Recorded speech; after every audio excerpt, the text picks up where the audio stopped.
buenas noches. Gracias a todos por acompañarnos a escuchar esta conferencia que nos permitirá entender cómo Guatemala, siendo una de las economías más fuertes de la región, mantiene una pésima calidad en su cobertura educativa y en su calidad educativa, unas pésimas condiciones de salud, unas deficientes vías de comunicación y obras de infraestructura a nivel nacional. La falta de seguridad y justicia, todo esto nos ha llevado a perder la confianza en todas las instituciones porque ninguna cumple con las funciones para las que fueron creadas. Vivimos además una conflictividad generalizada a nivel nacional. Debemos tener claro que esto es algo planificado para tomar el control de nuestra nación. Esta conferencia nos ayudará a entender que estos grupos no provienen de la pobreza y mucho menos carecen de recursos. Debemos conocer cómo y quién los financia y si ellos verdaderamente representan el sentir de la población rural o cómo durante el enfrentamiento armado buscan imponerse y usar a las poblaciones para lograr sus fines macabros. Entender también cómo ellos usan todas las deficiencias nacionales e institucionales para forzarnos a una transformación de a un estado dividido que nos lleve a su tan añorado estado plurinacional, que no es más que un estado totalitario. Entender que todo esto no se ha dado al azar, no que ha sido una estrategia muy bien planificada, que desde el primer gobierno democrático viene siguiendo un plan para la toma de nuestra nación. Entender la mutación de esos grupos guerrilleros, entender cómo ellos buscan destruir los pilares de nuestra sociedad, nuestra familia, nuestra fe, y además minar la institución que los guatemaltecos más confían. Increíblemente, pero es el Ejército de Guatemala. Esta conferencia nos permitirá entender quiénes están tras todo este plan perverso de arrebatarnos nuestra propiedad, nuestra libertad, nuestra vida. No podemos decir que aquí no va a pasar, pues si han logrado destruir sociedades más prósperas como fue Venezuela y ahora van tras Chile, aquí sí nos puede suceder. Como ciudadanos que buscamos defender nuestra libertad, debemos conocer quién es nuestro enemigo, dónde está, cuáles son sus tácticas y cómo se financia. Entender cómo es la nueva forma de intervención y dominación de las naciones. Dejo con ustedes al capitán y licenciado Óscar Platero, criminólogo y criminalista, analista de inteligencia, escritor e historiador, periodista, catedrático y oficial del Ejército. Recomiendo a todos su libro, el tomo 7 de las batallas por Guatemala, donde pueden leer con más profundidad la conflictividad en Guatemala, sus orígenes y sus actores principales. Contiene una información valiosísima para entender lo que enfrentamos. Estaremos publicando más adelante los números de teléfono a donde pueden solicitarlo. Además, las preguntas, por favor, las escriben en el chat y nosotros las vamos a ir anotando para trasladarlas luego al capitán Platero al final de la conferencia. Dejo pues con ustedes al capitán Platero y su magistral conferencia. Bienvenido, capitán. Muchas gracias, Pili. Buenas noches para todos. Es un honor para mí poder estar con ustedes y poder dar algunos insumos para que cada quien podamos efectuar un análisis particular sobre las amenazas que se ciernen sobre nuestro país. Estimo que cuando estamos exactamente a un año de la convocatoria para las elecciones generales que se realizarán en el año 2023 en nuestro país, se hace necesario hacer un análisis general, regional, de todo el continente, para poder entender desde lo general a lo particular, en toda su dimensión, la ofensiva de la nueva izquierda en Latinoamérica. La izquierda, yo lo he escrito en mis libros, por ahí vamos a ver algunas imágenes en algún momento, pero específicamente en el quinto tomo, en el del Partido Comunista, el PGT y la Internacional Comunista, yo hago una descripción de todas las variantes que han habido, desde el Manifiesto Comunista en 1848, cómo se surge prácticamente la primera, segunda, tercera y la cuarta internacional en sus diferentes tiempos y momentos, como los trotskistas, perdón, como la revolución bolchevique en 1917 tomó como óbice, como su logo, su instrumento, su bandera de lucha, el color rojo, que es la sangre que se iba a regar sobre todo el mundo, la estrella de 5 picos que apuntaba a los 5 continentes, y prácticamente la hoz y el martillo, que era lo que ellos decían, digamos, sobre la unión y la manipulación que tenía que darse históricamente sobre a futuro, sobre campesinos y obreros a nivel mundial. Entonces, todo esto obedece a un análisis histórico, todo esto tiene un antecedente histórico.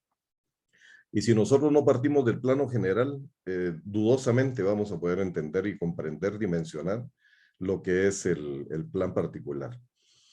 Entonces, nuestro país, decía, enfrenta numerosas amenazas, una amenaza terrorista, tenemos crimen organizado, tenemos amenazas transnacionales que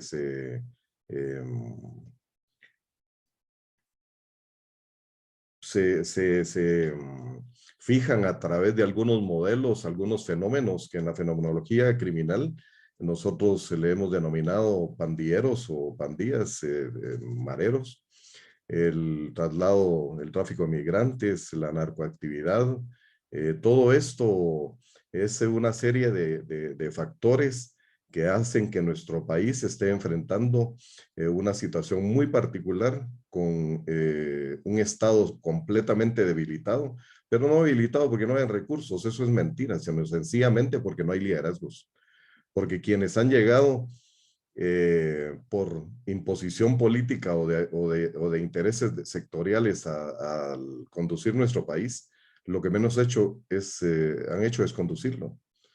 Entonces le temen a la crítica, le temen a la toma de decisiones, no hay carácter, no hay decisión, no hay visión de país, no hay concepto de Estado. Y si existe esa falta de visión como estadistas, entonces nuestro país va a estar siempre como que si fuera un hámster dando vueltas mientras llegue el momento en que la toma del poder ansiado por grupos de izquierda internacional se pudiera dar en nuestro país, que no lo vamos a permitir, por supuesto.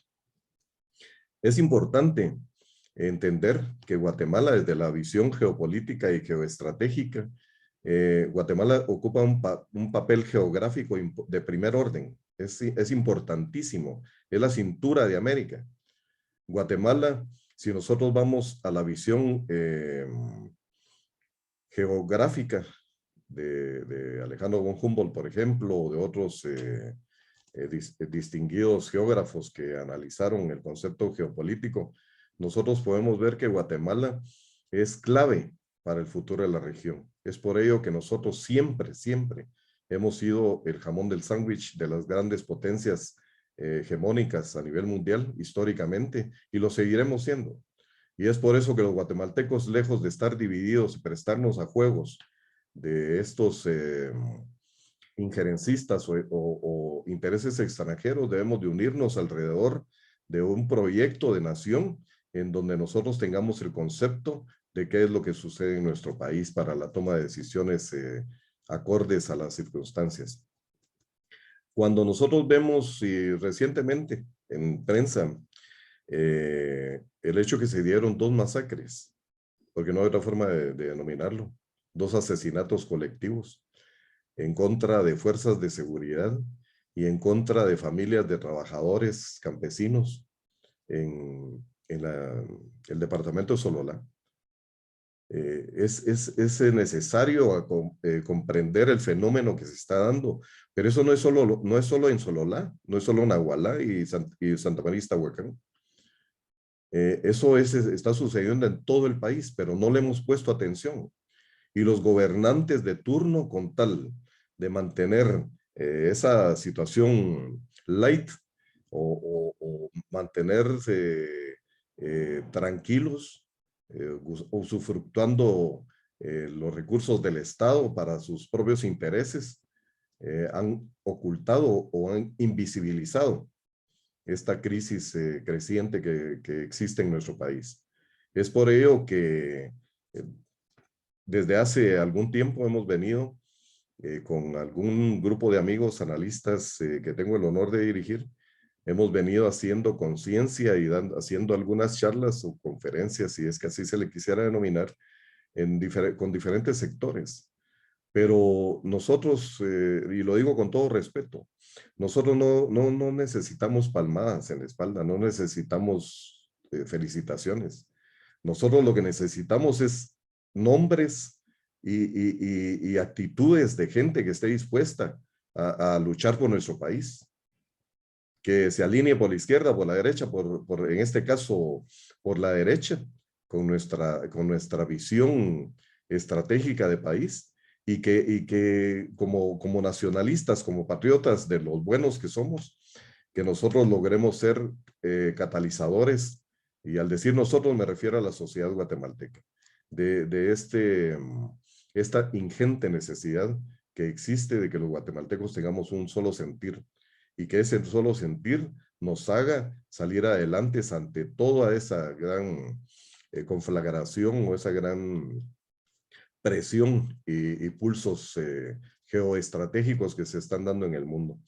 Si nosotros vemos, les repito, lo de Sololá, eso pueden haber distractores, les dan plata a los dirigentes del lugar, los mediatizan, ponen ahora a los grupos de diálogo, les dicen mesas de diálogo, según la jerga de izquierda, pero eso básicamente es estarle dando tiempo y estar ocultando, estar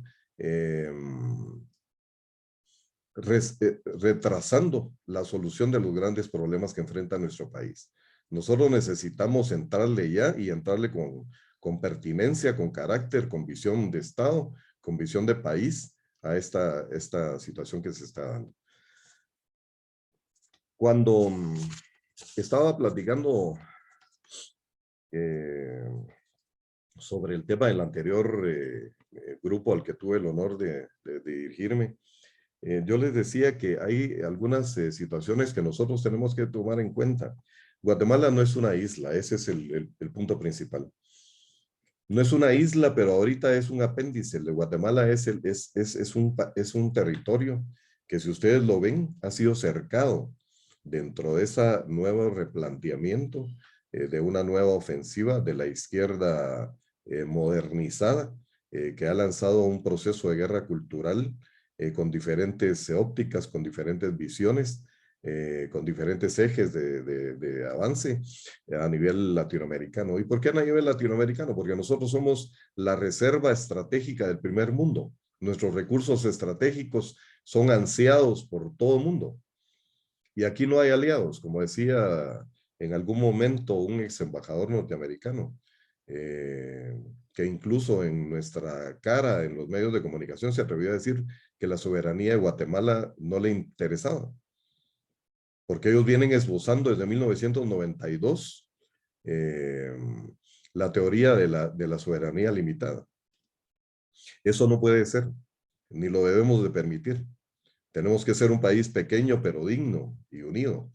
Y cuando nosotros analizamos toda esta situación que se está dando a nivel internacional, a nivel de la región, podemos nosotros ver bien que esto se inicia, la tesis indigenista, que es uno de los ejes a los cuales me refiero, de la nueva izquierda, dentro de un proceso de guerra cultural y lucha de clases, se inicia en Bolivia con el movimiento del socialismo en 1992, cuando se estaba por celebrar el descubrimiento de América. En los 500 años de resistencia le denominaron ellos. Y lo inició el movimiento al socialismo dirigido por Evo Morales Ayma. Esto se ha ido extendiendo por toda la región. No fue casualidad que sacaran a Evo Morales de Bolivia y a su grupo. No fue casualidad que surgieran algunos dirigentes mapuches. No fue casualidad que surgieran algunos dirigentes de la Panga en Colombia.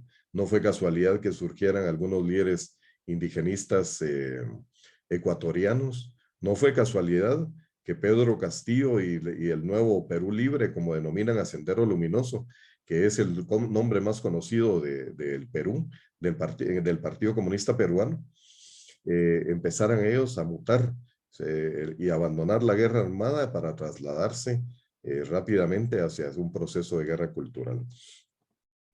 Les decía que hay varios ejes, un eje indigenista, un eje de la ecoteología de la liberación, que está dirigiendo nuevamente la presencia de un pontífice jesuita, no por casualidad, que vino a relevar prácticamente a quienes habían mantenido cierto orden dentro de nuestra Iglesia Católica, y ellos viene ahora Francisco y nuevamente empiezan a surgir lo que es ahora nosotros denominamos la ecoteología de la liberación. Utilizar el feminismo dentro de ese proceso de guerra cultural y todo lo que es la ideología de género. Ese es otro de los grandes ejes que ellos están utilizando, sobre todo a nivel de la juventud, que es en realidad lo que a nuestra generación le debería interesar. El hecho de que 450,000 jóvenes no hayan retirado su DPI antes de las elecciones últimas, eso nos debería dar vergüenza. Y no lo hicieron porque no les interesa el sistema, porque los padres les han dado computadoras, les han dado carro, les han dado moto, les han dado celulares de última generación que solo les sirven como cajas instrumentadoras de su mente. Y prácticamente lo que menos se ha hecho es hacer un seguimiento sobre qué es la calidad educativa y qué es lo que está pasando con la educación de nuestros jóvenes. Le hemos cedido completamente la juventud guatemalteca a quienes quieren manipularla desde la izquierda internacional. Y lo están haciendo, como repito, con la ideología de género, lo están haciendo con el feminismo radical a ultranza, lo están haciendo con la ecoteología de la liberación, lo están haciendo con la tesis indigenista, con la lucha de clases. Vimos a este señor que dice ser procurador de derechos humanos, un exmiembro de la ORPA, igual que el hermano de MRP y SHIM, también, que él cuando surgió con aquella su famosa marcha de la poderosa vulva, ¿qué era lo que estaban haciendo? Estaban denigrando a la mujer guatemalteca, a las damas guatemaltecas, a las madres. Están atacando a la familia desde su corazón mismo. Pero para no alargarme mucho, yo quisiera hacerles un corto resumen. Pensé inicialmente en poder exponer un video que hizo el periodista chileno Tomás Nociati. Él es un analista que normalmente ha gozado de mucho prestigio en Santiago. Y él hizo un video que se lo voy a tratar de resumir en los puntos torales. La revolución goza de buena salud, se llama este video. Y esto, cuando estamos a pocas semanas de la toma de posesión de Gabriel Boric en la República Chilena, de la toma de posición de la presidencia, que será el 10 de marzo, como ustedes bien recuerdan. Es justo reconocer y analizar cuál es esa analogía o cuál es esa situación que se está dando no solo en Chile, sino en todos los países de la región.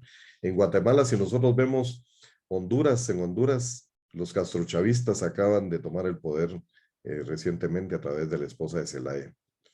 Si vemos El Salvador, imposible definir hacia dónde está apuntando el actual presidente que viene del FMLN, no hay que olvidarlo. Si vemos México, México está enfrentando un proceso difícil. El empresariado mexicano lo puede decir mejor. Ellos están avanzando lentamente, pero se están efectuando cambios sistemáticos, que es lo que está tratando de hacer la izquierda guatemalteca también en su conjunto. Pero hablemos ahorita del ascenso al poder de Gabriel Boric.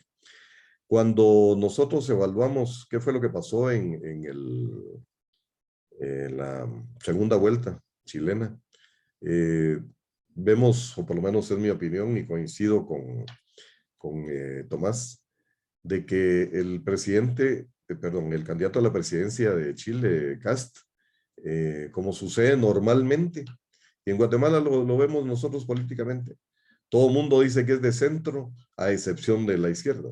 La izquierda está dividida en diferentes fases, desde lo que fue URNG, lo que es Codeca MLP, todo lo que es convergencia, todo lo que es... y esto viene identificado, el grupo Semilla, que es ligado al ex-PGT, o sea, al Partido Comunista Guatemalteco, con la JPT, o sea, la Juventud Comunista, Edgar Gutiérrez Girón y todo su grupo que está enquistado en la San Carlos, utilizando no solo los recursos de Flaxo de su estamento en la San Carlos, sino que en diferentes lugares. Cuando vemos toda esta gente, pues ellos dicen ser de izquierda, pero ellos se unen en momentos y ahorita están recibiendo presiones para que eso suceda en las próximas elecciones. Y si vemos nosotros la derecha guatemalteca, ¿quién dice ser de derecha? Nadie, no quieren decirlo, tienen miedo de decirlo. Tienen miedo de posicionarse ideológicamente. Tienen miedo de decir qué es lo que van a hacer y decirlo con carácter. Y eso mismo sucedió con Kast. Kast en la primera vuelta, él le esbozó su programa de gobierno, su planteamiento ideológico, pero posteriormente sus asesores, esos extranjeros que normalmente son expertos en todo, pero yo no sé para qué, le indicaron seguramente de que pues, se pusiera más light su discurso o su propuesta. Y entonces él perdió el apoyo del electorado nacionalista chileno, porque lo vieron como un político más que está jugando a ser políticamente correcto. O sea, a cobardarse y no a subir con actitud lo que es la defensa de nuestros ideales occidentales, cristianos, nacionalistas, en defensa de nuestros principios y valores. Cuando podemos sintetizar algunos puntos rápidamente de esto. Y decía muy bien Tomás que el gobierno de Boric, a partir del 10 de marzo, por supuesto que va a entrar con un gabinete light. Ellos son especialistas en eso, en mimetizar sus situaciones. Como así como lo hizo Cerezo en su momento en Guatemala, que ellos tenían fuertes vínculos con la URNG y con todos los comunistas del área. Y si no, véanlo ahorita con el ascenso de Daniel Ortega. Ahí estaba el señor que no sé si esa palabra se adapta para este personaje, abrazándose con Daniel Ortega, coyotes de la misma loma. Y de igual manera,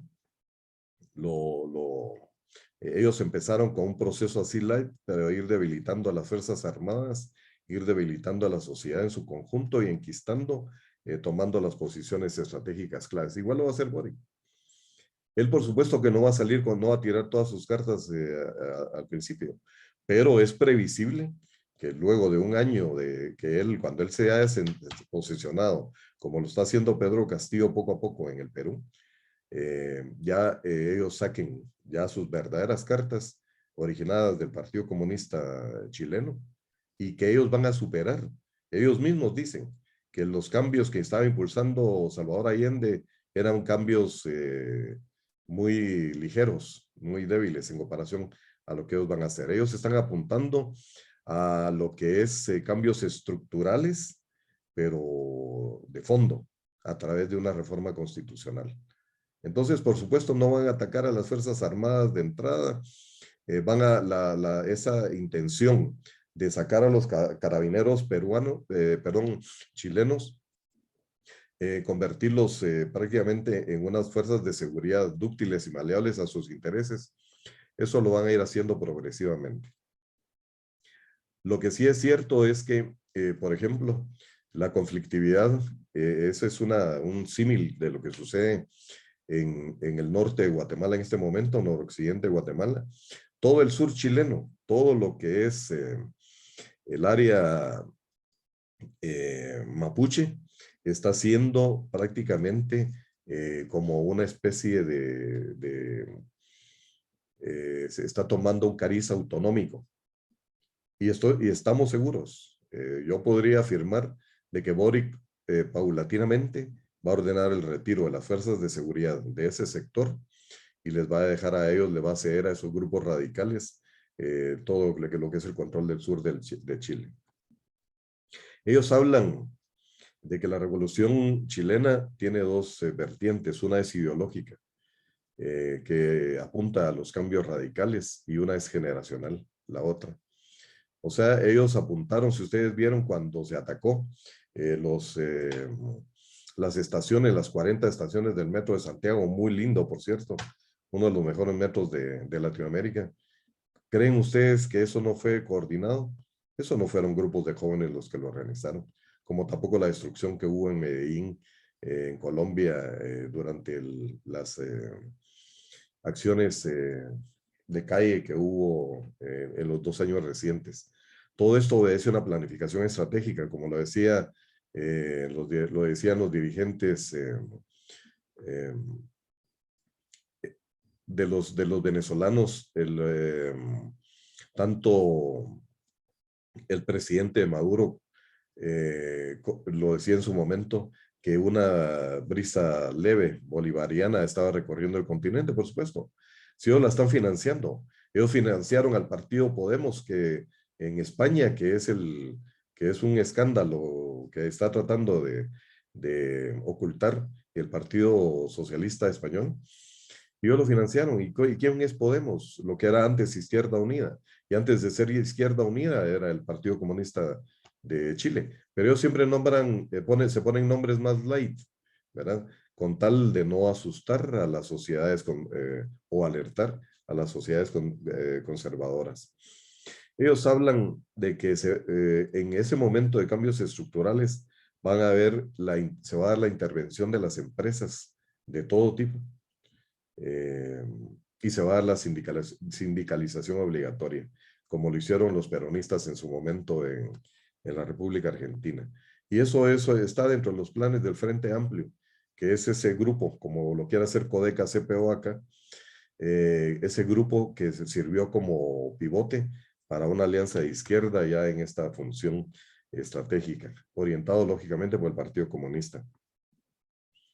Ellos piensan, como les decía, abandonar la Araucanía, o sea, el sur de Chile, y que desde la Araucanía se vaya dando un proceso de empoderamiento de los grupos de presión de ellos en todo lo que es el área rural, para después llegar a Santiago, y Santiago ya ha sido prácticamente copado en diferentes acciones de calle por estos integrantes de la Juventud Comunista. Quien quiera comprobarlo, yo en mi libro lo expongo y se puede ver. Vean ustedes los videos, y ahí todo, cuando estaba la insurrección, por decirlo de alguna manera, en Santiago, las banderas rojas flameaban por todos lados.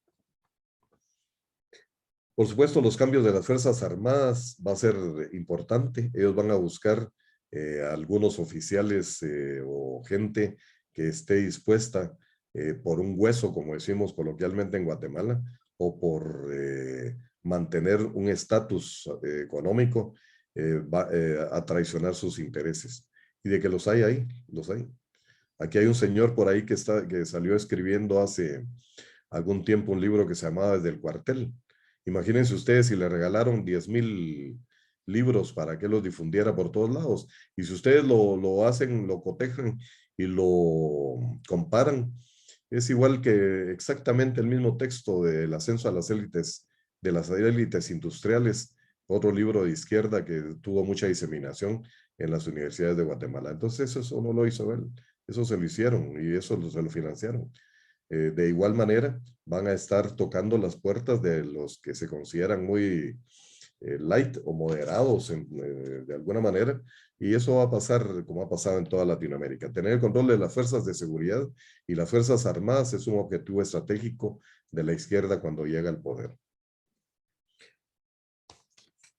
Cuando vamos a ver un poco de lo que es la situación prácticamente de nuestra Guatemala.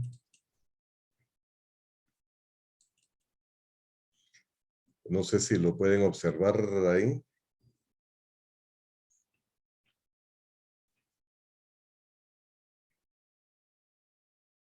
Sí aprecian el documento. Sí, sí, Capi, sí se aprecia el documento. Muy bien, muchas gracias. Entonces, este pequeño documento le denominamos la conflictividad en Guatemala y sus actores principales. Esto les comparto algunas imágenes de los libros que he escrito y se los comparto en qué vía. Como decía Santayana, quien no conoce su historia está sentenciado a repetirla. Y estos son los libros, parte de los 8 libros que he presentado hasta el momento sobre lo que fue la historia del enfrentamiento armado interno. Y ustedes dirán, pero ¿eso qué tiene que ver con la conflictividad? Precisamente por eso quise poner esta imagen, porque a continuación vamos a ver nosotros qué es lo que sucede en nuestro país. Cuando nosotros hablamos sobre la conflictividad social, empiezan a surgir algunos grupos como Frena, por ejemplo, como el Frente Nacional de Lucha, como el colectivo Madre Selva. Hay algo que es importante, digamos, cuando uno hace análisis de documentos, lo puede dividir y lo tiene que dividir, mejor dicho, en lo que es análisis de forma y análisis de contenido. Cuando nosotros vemos el análisis de contenido, vemos que todo lo que es colectivo, o todo lo que les suene a ustedes colectivo, cuando dicen el colectivo X, el colectivo Y, el colectivo mujeres, no sé qué, etcétera, todos esos son grupos de chairos, porque esa es una jerga que nos han impuesto la izquierda en Guatemala. Tanto esos como la coyuntura, todo lo que suena a progresista, todo lo que suena a ellos se arrogan la plena facultad de la intelectualidad. Entonces ellos dicen que son grupos de intelectuales, defensores de derechos humanos, y ahí podemos ver, ya van a ver ustedes más adelante, que en el Comité de Unidad Campesina, el CUC, que algunos decían que ya había desaparecido y otros decían de que no estuvo ligado a la insurgencia. Es mentira, como vamos a ver, todas las figuras, tanto los que aparecen como los titiriteros, o sea, los que no aparecen, fueron gente que estuvo ligada al EGP y era el brazo campesino del EGP. Y no es casualidad, vean ustedes aquí la estrella María, encima del CUC, que apunta a lo mismo, el machete, todo lo que es la mazorca, el campesinado, el asadón, algo similar a lo que querían hacer aquellos, solo que estos orientados más a una visión como maoísta. Cuando nosotros apreciamos aquí, vean ustedes más o menos en una forma rápida, todo lo que ha sido el desarrollo y los grandes proyectos o los proyectos de diferentes de nivel que han sido esbozados para tratar de sacar a Guatemala de esa falta de infraestructura estratégica, todos han sido atacados, todos han sido denostados. Si nosotros vemos y hacemos un rápido recorrido por todos los departamentos y si vemos todo lo que es el área, podemos ver cómo Shakbal, por ejemplo, en todo lo que es el área del Quiché, en el área de Chacul, Ixcán, Xalala, Cobán, las Verapaces, todo lo que es Izabal, Oriente, Huehuetenango, etcétera, todo San Marcos, las áreas donde nosotros tenemos recursos estratégicos importantes han sido atacados. ¿Por qué? Porque el empresariado guatemalteco sencillamente no se ha unido. Cada quien negocia por su lado con los grupos insurrectos, con los grupos de presión, y esa falta de unidad y de tener una estrategia común, una estrategia coherente, ha hecho que estos grupos se hayan enquistado por todo el país. ¿Y cuál es el objetivo? Si todos sabemos que todo lo que es hidroeléctrica normalmente no siempre tiene embalse, pero aún cuando no tenga embalse o tenga embalse, esto lo que necesita prácticamente es la tutelación del Estado, el acompañamiento del Estado, pero necesitamos desarrollo, no son combustibles fósiles los que están sirviendo para generar energía eléctrica. Es una solución ecológica, pero de verdad ecológica, y es triste que los ecoteologías, quienes esbozan o defienden, propugnan por la ecoteología de la liberación, ahora, o sea, curas de izquierda hayan adoptado nuevamente esta posición. Si vemos nosotros, por ejemplo, en el caso de Codeca, como lo vamos a ver más adelante, todo lo que son los puntos estos, en donde están las áreas rojas y los diferentes colores que identifican la conflictividad, vean ustedes, todo esto se está dando sobre los lugares en donde anteriormente estuvieron los frentes guerrilleros de URNG. Si nosotros que hemos estudiado la historia, que hemos hecho análisis histórico desde el punto de vista de la inteligencia nacional en diferentes épocas, si nosotros superpusiéramos un calco, un gráfico de conflictividad por sobre un calco que mostrara en dónde se ubicaban los frentes guerrilleros de URNG, es lo mismo. O sea, prácticamente lo que era el proceso insurgente se convirtió en un proceso de desestabilización y de conflictividad orientado a mantener el control sobre sectores, importantes sectores sociales que ellos manipulan con ayuda de fondos extranjeros. Cuando ven ustedes, por ejemplo, si vemos nosotros la incidencia de la conflictividad agraria en nuestro país, analícenlo detalladamente, por favor. Estamos aquí tratando de calcar 1,366 casos aproximadamente que se tienen sobre conflictividad agraria en todo el país. ¿Por qué? Porque los marxistas desde los bolcheviques ha sido una de sus banderas de lucha. Ellos jamás van a hablar del uso colectivo de la tierra y no van a hablar sobre, digamos, el acompañamiento para que el Estado de Guatemala pueda incentivar que los grupos organizados con una visión empresarial colectiva de sus comunidades puedan organizarse para explotar el territorio nacional. Ellos lo que están atacando es la propiedad privada, porque la propiedad privada es uno de los elementos fundamentales de lo que es los principios y los derechos humanos de todos los guatemaltecos y de todos los ciudadanos. Vean ustedes, aprecien, no hay un departamento en el país en donde no haya conflictividad agraria. Esto ténganlo por seguro, que es uno de los eslabones principales y de los ejes principales que ellos van a tratar de impulsar y están tratando de hacerlo y mantienen prácticamente conflictividad e ingobernabilidad en todas las regiones del país. Vean ustedes todo lo que es Huehue, Quiché, Las Verapaces, Izabal. No es casualidad que estos eran los frentes guerrilleros del EGP, no es casualidad.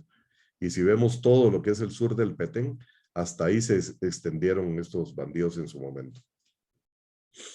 Si nosotros vemos para ponerle un poco de nombres y rostros a esta situación, podemos ver que, como les decía anteriormente, la Iglesia Católica de Guatemala, el ala izquierda de la Iglesia Católica, ha estado presente durante el enfrentamiento armado interno. Más de 150 religiosos de izquierda estuvieron militando con las organizaciones guerrilleras. En mis libros yo los tengo y los tengo con nombres y los he invitado a cualquiera de ellos a debatir públicamente para que contradigan si es cierto o no es cierto que ellos militaron con la insurgencia. Entonces, bajo esta óptica vemos nosotros que ellos han dado vida y han dado protección y han dado cobertura a grupos como Huaquipquej y el Cuco. Y hay algunas figuras que son visibles como Daniel Pascual, pero Daniel Pascual solo es uno de los integrantes, es una cara visible nada más. Los titiriteros están atrás. Ahí, por ejemplo, nadie menciona nunca a Javier Gurriarán, a Luis Gurriarán, Enrique Corral Alonso, Laura Hurtado Paz y Paz, etcétera, etcétera. Ricardo Falla Sánchez, etcétera. Toda esta gente son los que manipulan a las caras que ellos ponen como frente. En el CONIC ya sabemos, ponemos como figura más visible a Juan Tiney, ex miembro de la ORPA. Si vemos en Codeca, Mauro Valle Gonón. Si vemos en el Frente Nacional de Lucha, ahora ya no es Luis Lara, es Luis Alpírez. Y si vemos en el caso del CENOC, o sea, perdón, el Consejo Nacional de Organizaciones Campesinas, vemos a Rafael Chanchabac y a Manuel Pérez. Como repito, estas son solo las caras visibles de algunas de las organizaciones. Ahora, ¿quiénes son algunos de los que mueven los hilos tras esta situación? Aquí vemos que no es casualidad que el monseñor Álvaro Ramazzini, quien tenía desde hace muchos años una fuerte relación con Samuel Ruiz García. Samuel Ruiz García es el nombre del obispo de Las Casas. Era el obispo rojo, le decíamos nosotros. Era quien ayudó a organizarse con un grupo de jesuitas a todo lo que era el sector sur de México y con una fuerte relación con este señor. Y ellos prácticamente lo que han hecho es que tras el fallecimiento, tras el deceso de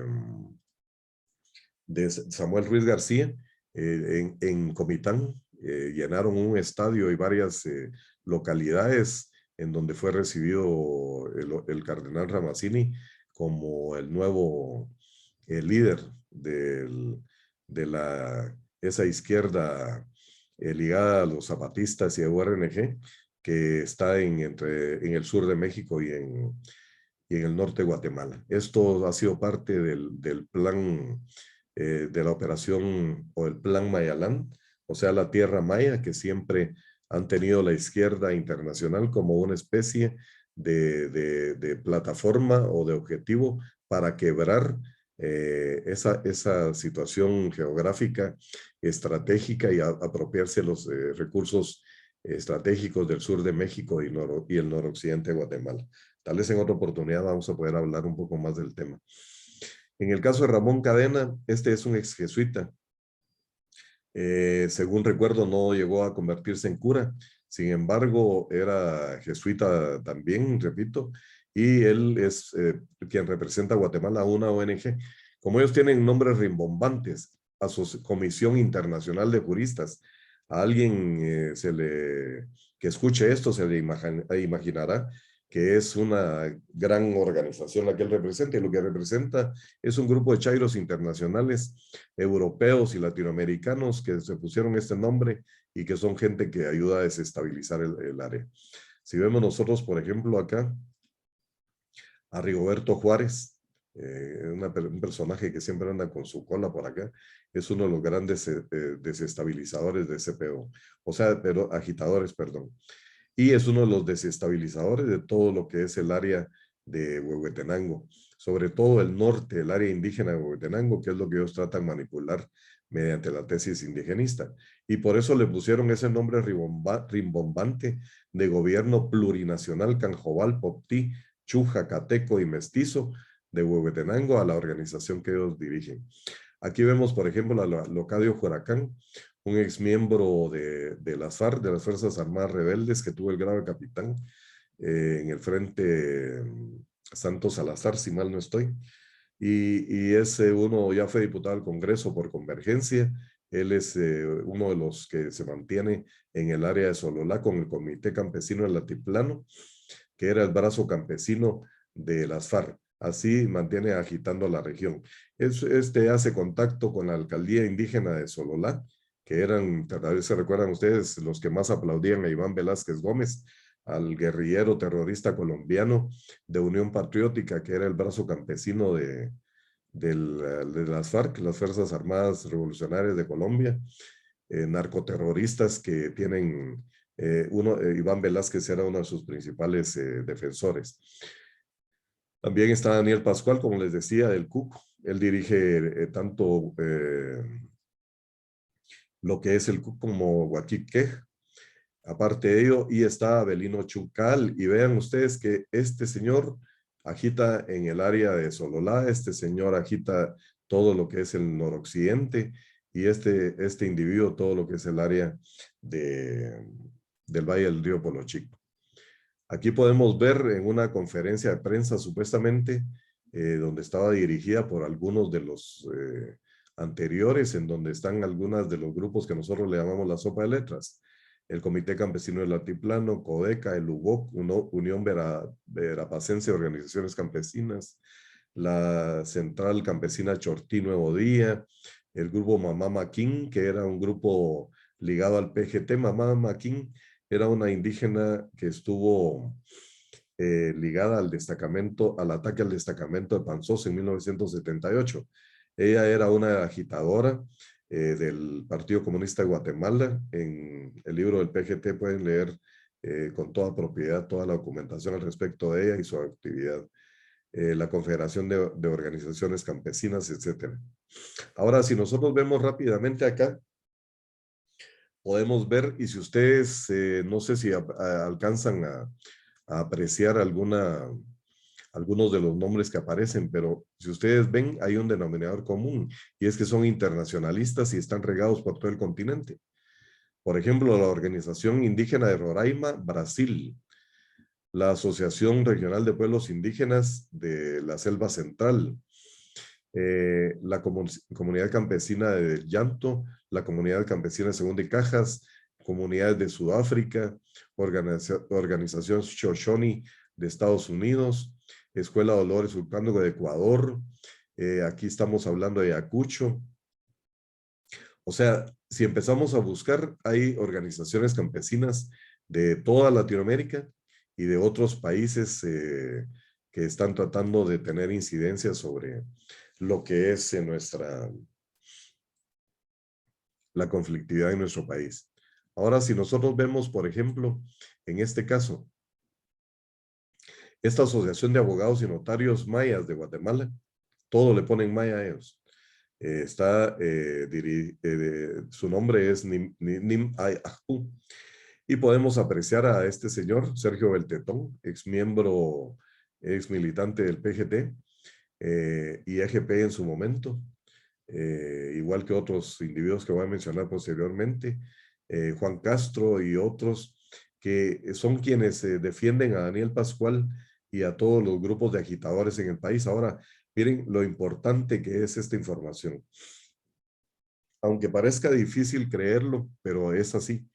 Nimacpú ha recibido solo en un año más de $100,000 del AID. Entonces, ¿a quién apoyan los Estados Unidos? Y esto ha sido independientemente de que hayan republicanos o hayan demócratas en la presidencia de los Estados Unidos. El Departamento de Estado, todos sabemos que está copado por gente de izquierda normalmente.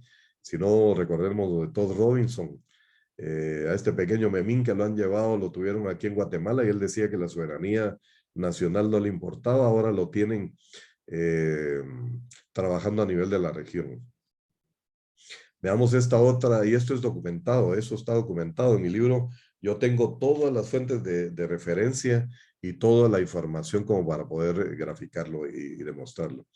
Otra vez, USAID, al mismo grupo, le da $238,000. American, la Fundación Americana, también, ellos son muy dadivosos también, le dan $132,000. Imagínense ustedes todo lo que puede hacer esta gente con esa cantidad de plata. Ahora veamos Codeca. Todos sabemos de dónde obtienen sus fondos Codeca, y es el robo de energía eléctrica, y ya lo vamos a ver que eso no es solo Codeca, eso lo hacen las organizaciones campesinas de izquierda o los grupos de presión, mejor dicho, porque no son organizaciones campesinas, porque los campesinos, tanto en Guatemala como en México, en toda Latinoamérica, no están sometidos a la izquierda. Lo difícil en este caso es que estos grupos tengan tantos recursos que puedan manipular electoralmente a grupos campesinos que no tengan la noción o a grupos de jóvenes campesinos que se vayan sumando a la actividad ciudadana. Entonces, en este caso, perdón, Codeca recibió $396,000, otra vez, por parte de la Fundación Americana. Esto es una pequeña visión de los factores de poder nacional. Recuerden ustedes que los factores de poder nacional a los cuales tenemos que acostumbrarlos a manejarlos, a conocerlos, a tratar de entenderlos, son tradicionalmente el factor político, el factor económico, el psicosocial y lo que es seguridad y defensa. Esto es previsible, lo que pudieran ser el nivel de incidencia que estos pudieran tener. Y cuando nosotros vemos en este pequeño flujograma cómo es tratando de entender esta situación. Vemos que desde el enfrentamiento armado interno se dio una supuesta firma de la paz, que nada más fueron acuerdos entre dos cúpulas, una gubernamental y una de los terroristas, y ellos decidieron de una vez proceder a un proceso de ONGización, convertir todos sus grupos de presión, sobre todo del Frente Internacional. El Frente Internacional eran los lobistas que se mantenían difamando a Guatemala y a nuestras instituciones, tanto en Europa como en México, en Nicaragua, etcétera. La Iglesia Guatemalteca en el exilio, todos los frentes, cada organización terrorista tenía su propia estructura de Frente Internacional. Ellos se decían periodistas, como Idubina Hernández, por ejemplo, Haroldo Chetemul, etcétera, para no mencionar nombres. Y otros decían que eran sociólogos, como Ricardo Falla Sánchez, por ejemplo, y los que se agrupaban atrás de la Iglesia Guatemalteca en el exilio. Luego se convirtieron en defensores de los derechos humanos, especialistas en difamar, descalificar y detractar a todo lo que era nuestro país, a través de movimientos sociales, como ellos le llaman a sus grupos de presión, instituciones infiltradas mediante acciones psicopolíticas, y tomar el socialismo del siglo XXI como el óbice, el pivote para la toma del poder. Si nosotros vemos, ellos tienen el acompañamiento y el financiamiento tanto de organizaciones como CLOC y Vía Campesina, que son a nivel regional. CLOC es a nivel latinoamericano y Vía Campesinas a nivel mundial. Y Cuba y Venezuela los están financiando. Y cuando nosotros vemos y platicábamos con unos analistas extranjeros, afines, por supuesto, que es nunca en la historia de nuestro país, lógicamente no solo en nuestro país, también en Latinoamérica, pero en lo que nos interesa en este momento en nuestro país, nunca se había detectado tanto agente de inteligencia cubano trabajando en nuestro país. Eso, cuando nosotros, soldados profesionales o analistas, lo vemos, cuando nosotros estudiábamos historia y veíamos que como preludio a una ofensiva siempre se acrecentaba la actividad de inteligencia, y esa actividad que iba creando las condiciones previas al inicio de una acción ofensiva. Eso no por casualidad esta gente está aquí. Recordémonos que más de 1,500 jóvenes guatemaltecos se han ido a graduar supuestamente de médicos a La Habana. ¿Pero creen ustedes que solo medicina fueron a estudiar? ¿O serían alumnos blancos y gente ideologizada por el Departamento de Seguridad Nacional y de la Inteligencia Cubana? Entonces, todo esto son situaciones que se están dando y son cosas que es difícil de terminar de entender si nosotros no tratamos de profundizar un poco en estos temas.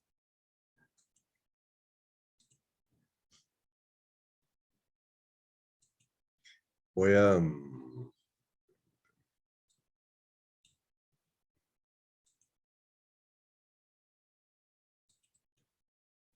Vamos a ver algunos escenarios de conflictividad que se mantienen latentes en Guatemala desde hace mucho tiempo.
Pregunto si se aprecia ahí el documento.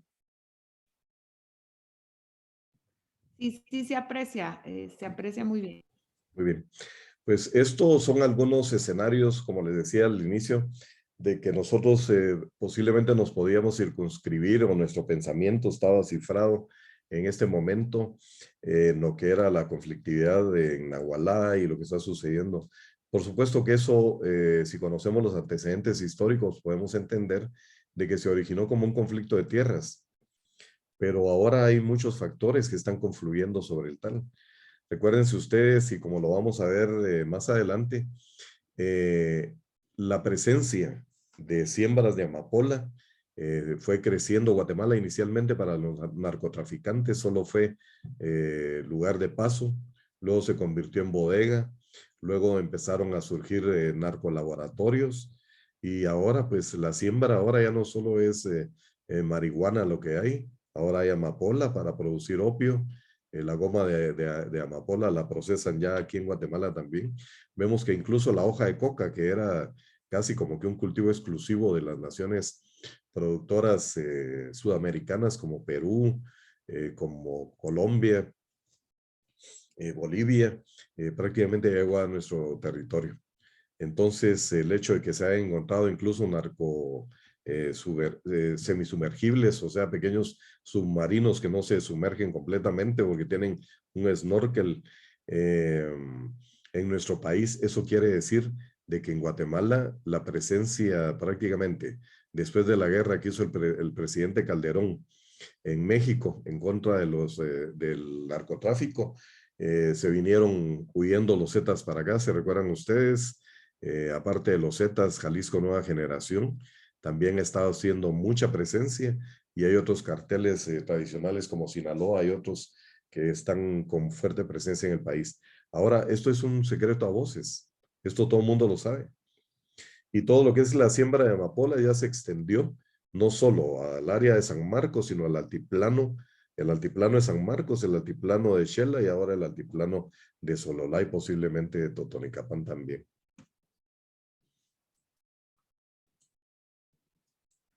Cuando vemos nosotros que esta gente están utilizando armas modernas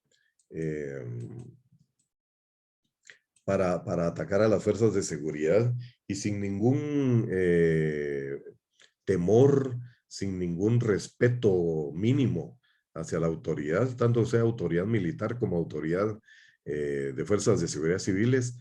Ellos atacan ahorita con fuego, con armas armas automáticas y asesinan y les vale madre, como decimos coloquialmente.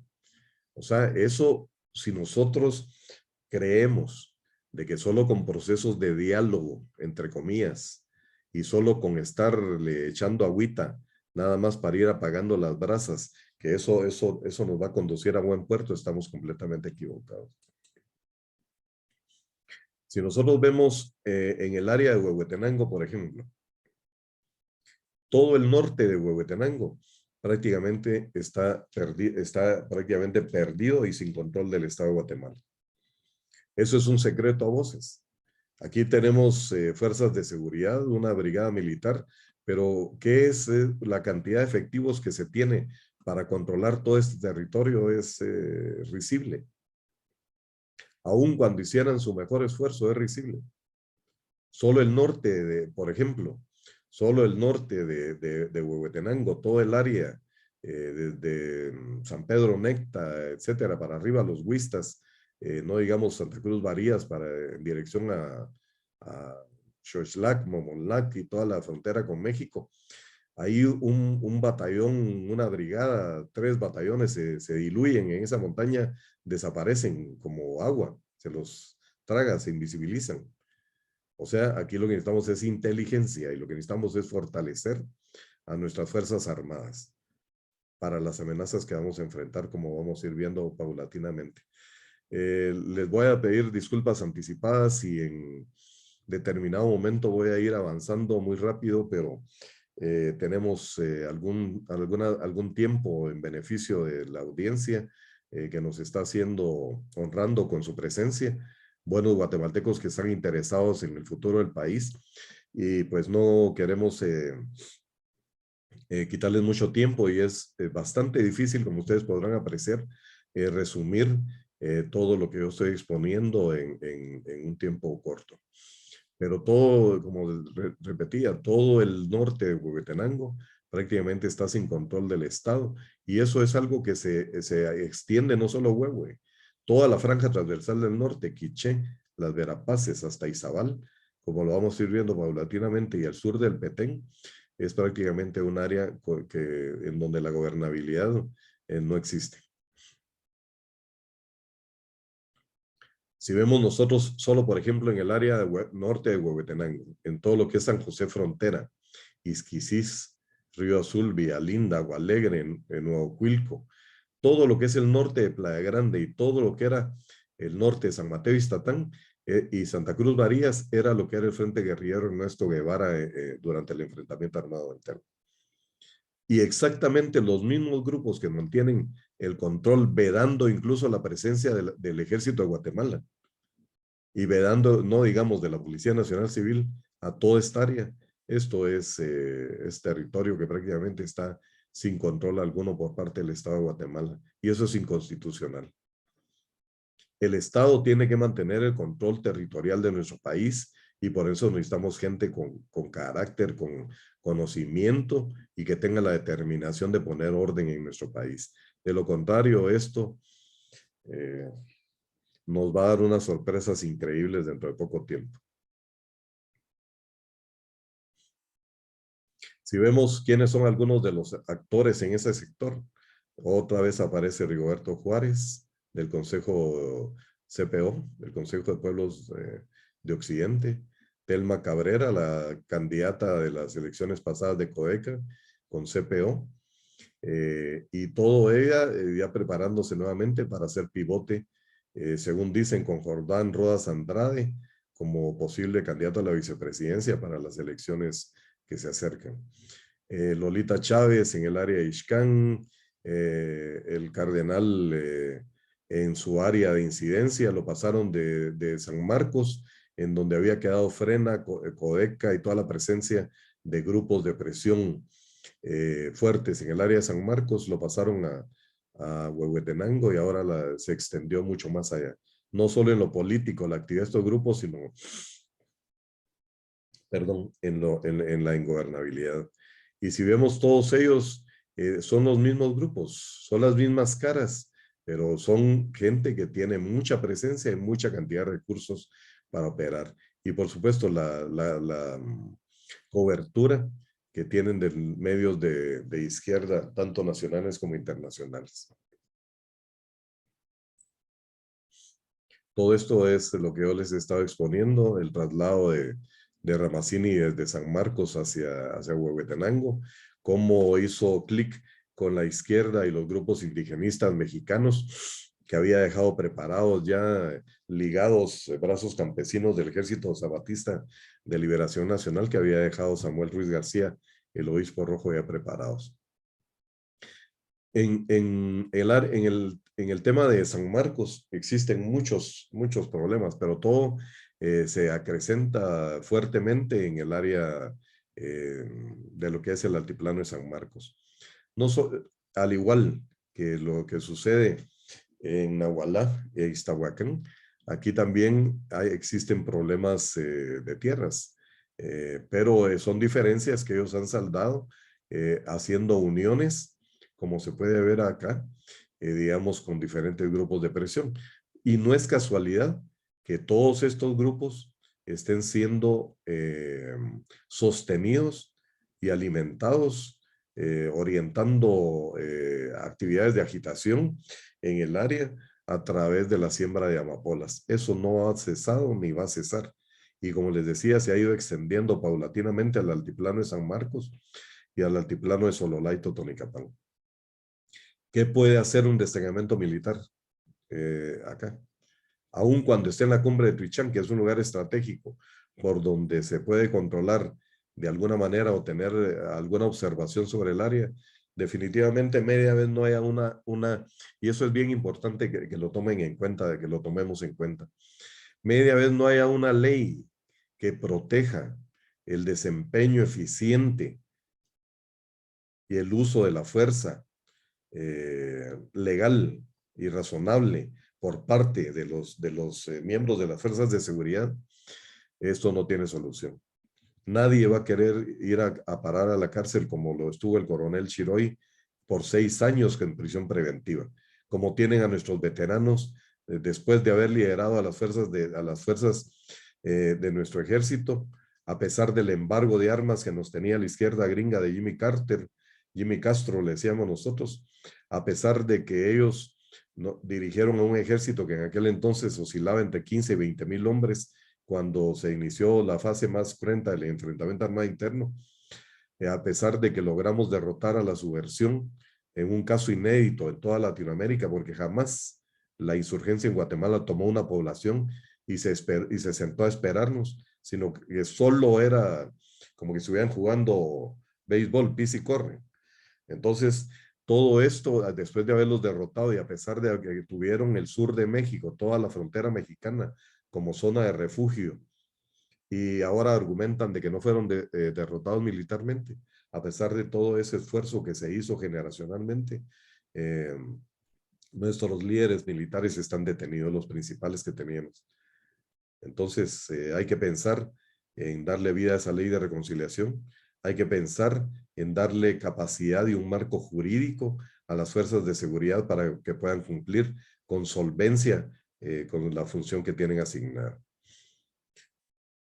Si nosotros vemos, todo gira alrededor de lo mismo. Son grupos que nacen de litigio de tierras, luego empiezan a sembrar, a hacer alianzas con grupos de crimen organizado, siembran temor a través de grupos de presión que tienen armas en todas las áreas aledañas a ellos y utilizan como exmiembros de la insurgencia tácticas de guerra de guerrillas. Pónganle lo que sucedió en Nahualá con el asesinato del oficial recientemente y los 5 oficiales y la gente del MP que salieron heridos, esos fueron eliminados o fueron neutralizados con armas automáticas y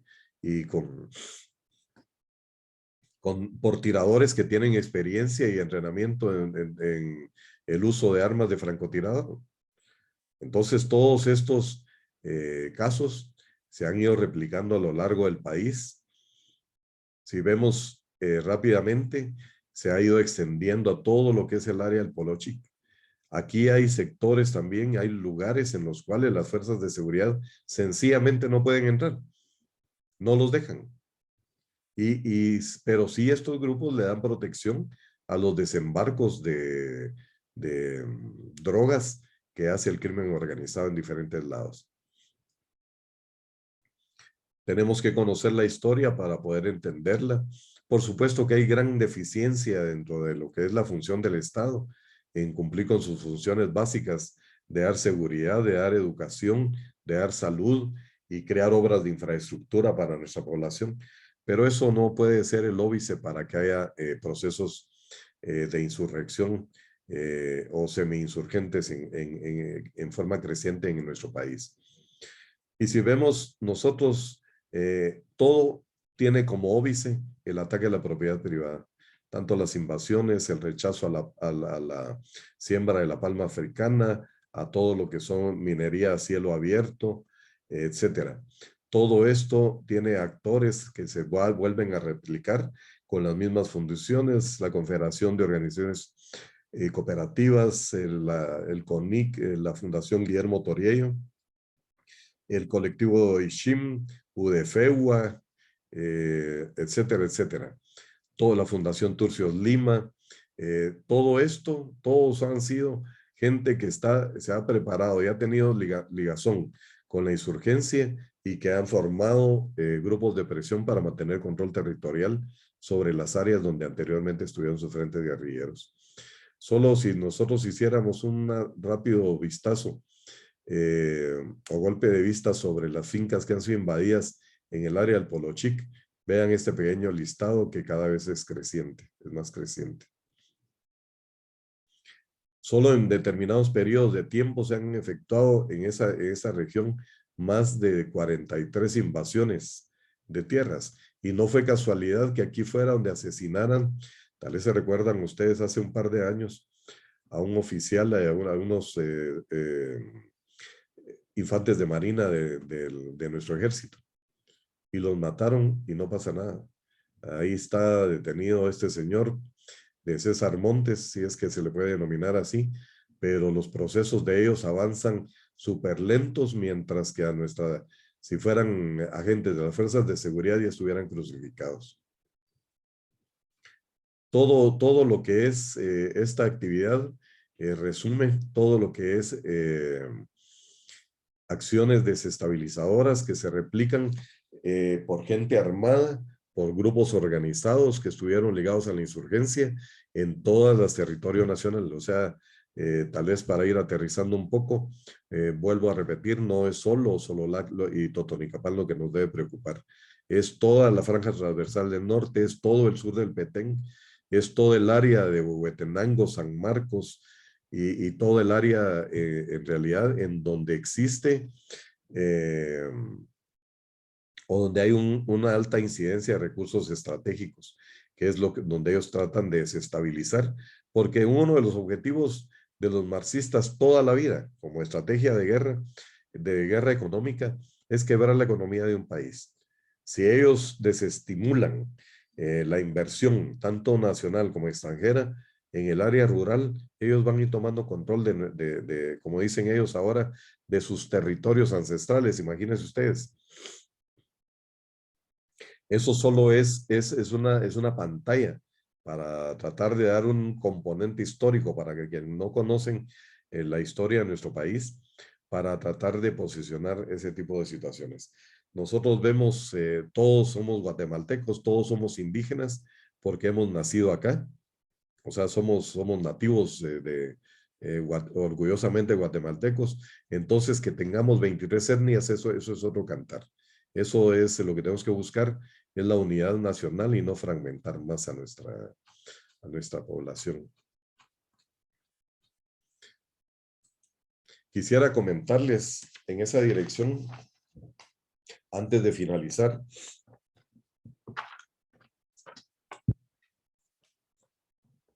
que pensando en esta tesis, en esta situación, en este análisis, me permití presentar el año pasado el tomo 7 de mi compendio histórico que se llama Las batallas por Guatemala. Y el tomo 7 es precisamente la conflictividad en Guatemala, sus orígenes y sus actores principales. Quiero leerles nada más o algunos puntos de su contenido para que ustedes se puedan formar parte de lo que es lo extenso y lo profundo que es la conflictología en nuestro país. Las unidades de inteligencia, las estructuras de inteligencia tienen que profundizar en este tema. Tenemos que llevarlo a todos los sectores para que toda la dirigencia nacional conozca la importancia de conocer a fondo este tema. ¿De dónde se origina? ¿Quiénes lo dirigen? ¿Quiénes lo alimentan? ¿Quiénes lo financian? Dentro del contenido está el feminismo, el ecologismo, el pacifismo y otros movimientos ligados a la guerra cultural, el socialismo del siglo XXI y el Foro de Sao Paulo. ¿Qué es el Foro de Sao Paulo? ¿Por qué el Foro de Sao Paulo quiere destruir a las Fuerzas Armadas? Del Foro de Sao Paulo al Grupo de Puebla. La conflictividad, estos son diferentes análisis, ¿verdad? La conflictividad en Guatemala, sus orígenes y actores principales, la teología de la liberación, otros religiosos marxistas, agitadores y terroristas, la iglesia y su papel de penetración ideológica en el área indígena, los grupos de presión, la cooperación internacional, un nuevo espacio de lucha, la fracasada lucha por los espacios políticos, actores principales de la izquierda, pero esa fracasada lucha política, ojo, era fracasada hace una década. Ahora ya no es fracasada.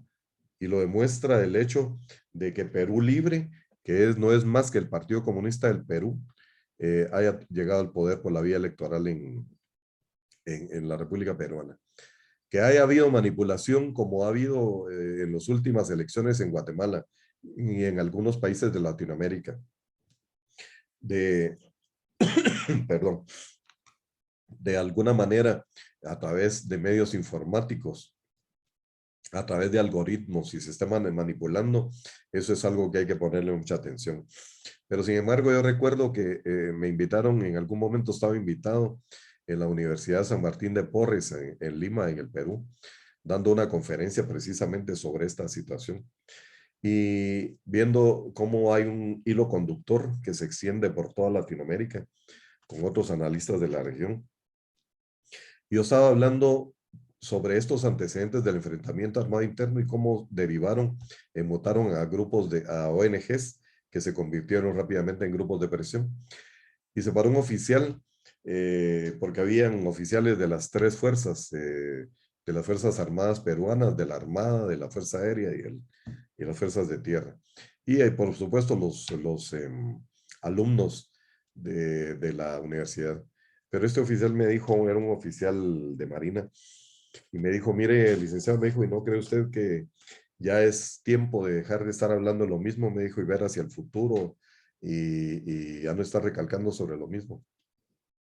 Entonces yo le dije, creo que era un teniente de fragata, algo por el estilo. Mire, le dije, ¿y usted sabe quién era el comandante Gonzalo? ¿O quién es el comandante Gonzalo? Entonces me dijo, no. Bueno, entonces le dije, pero sí conoce el nombre de Abimael Guzmán. Sí, me dijo. Bueno, el que está preso en el Callao, le dije, en la base naval del Callao. Sí.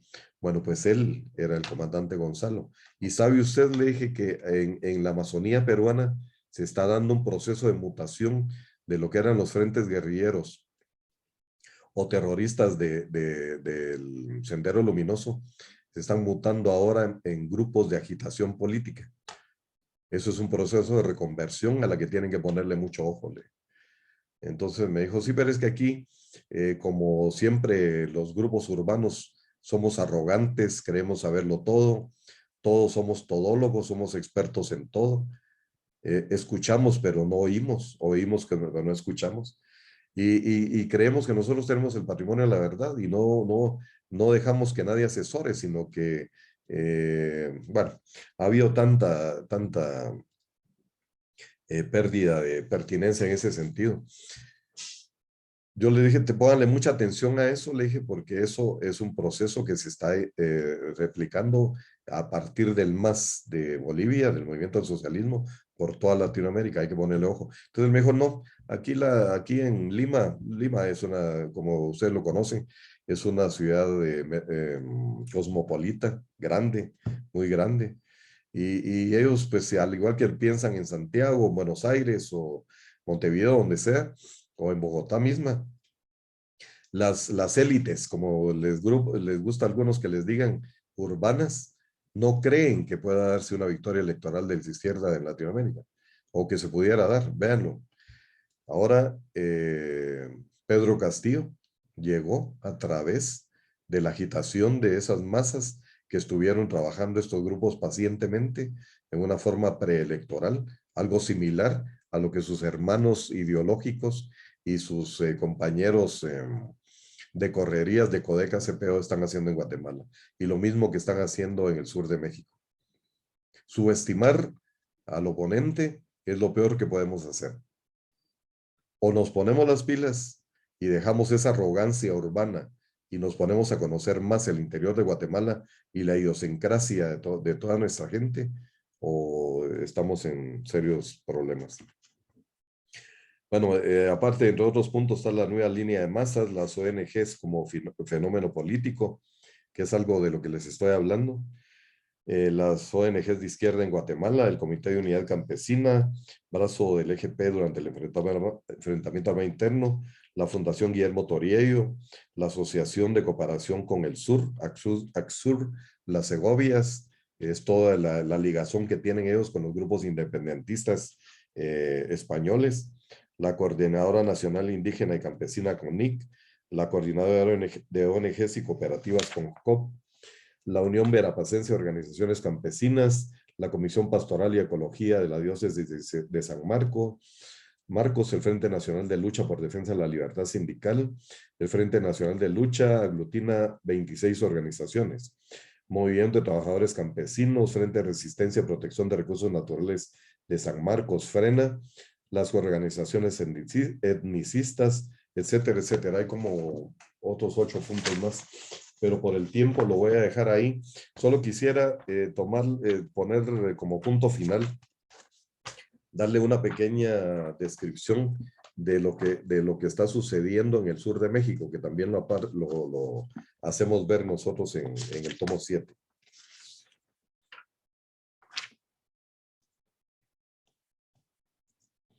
Fíjense ustedes que, bueno, esto está como parte de una publicación de las actividades que se están dando tanto del lado mexicano como guatemalteco.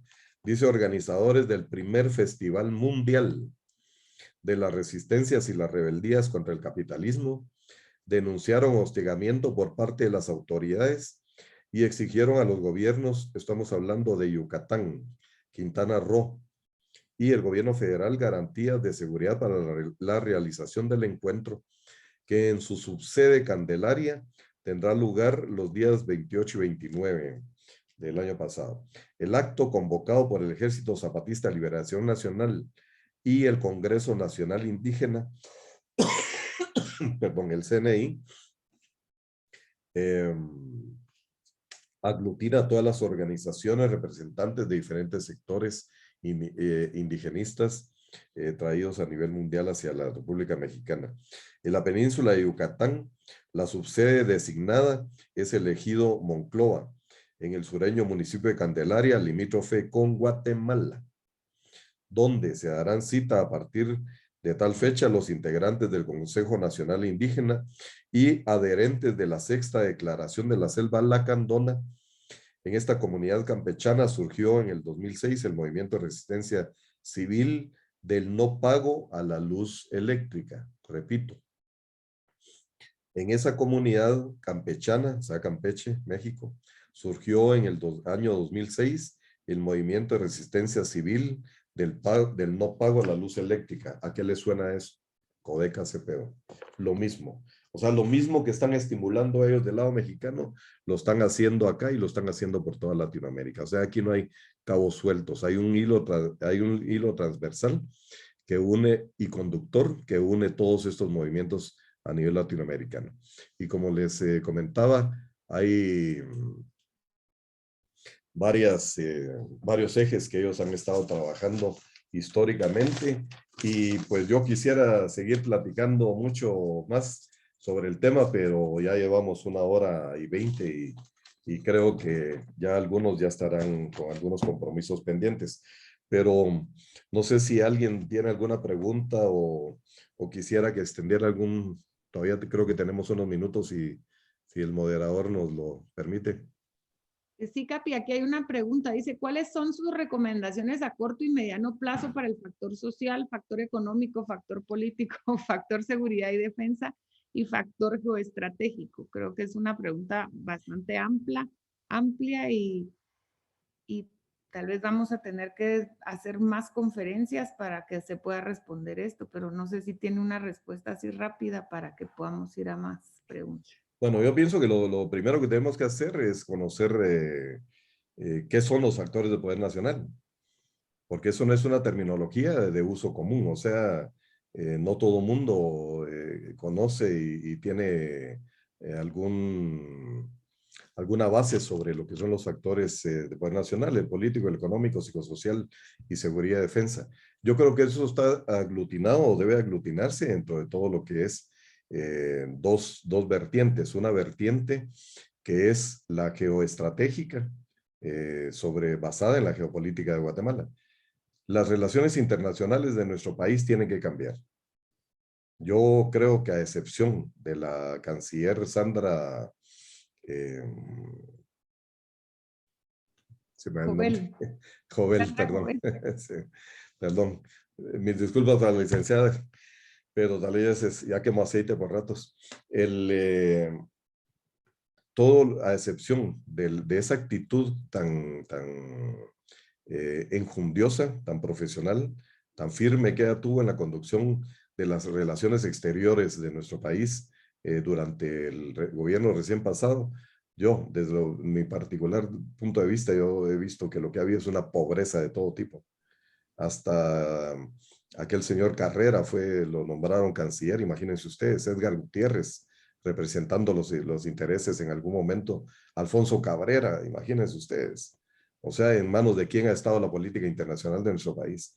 Entonces yo creo que se tiene que hacer una nueva visión, darle una dinámica que sea mucho más proactiva nuestra actividad, digamos, como política internacional.